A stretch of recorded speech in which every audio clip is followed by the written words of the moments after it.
আজকে বিভিন্ন জন বিভিন্ন অপশক্তি বিভিন্ন পরাজয় শক্তি বিভিন্ন ভাবে নিচ্ছে।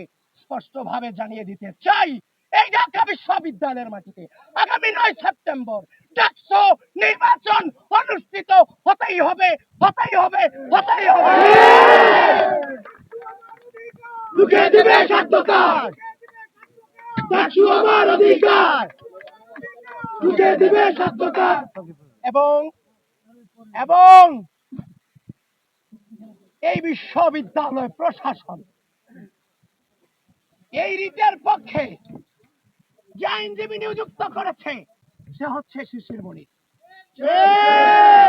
বিশ্ববিদ্যালয় প্রশাসন স্পষ্ট ভাষায় বলছি, আজকে থাকার কথা ছিল কবরে, আছি এখানে। আমার রক্ত, আমাদের রক্ত, আমাদের কণ্ঠের উপর দাঁড়িয়ে তুমি সেই প্রশাসনে বসেছ। তোমাকে তো কোনো দলের প্রতিনিধিত্ব করার জন্য বসানো হয় না।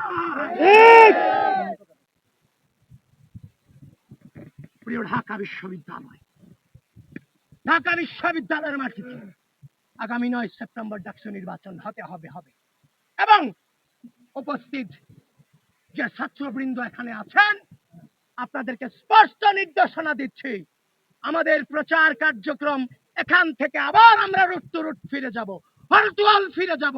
নির্বাচন হবে, নির্বাচন হবে, নির্বাচন হতে হবে।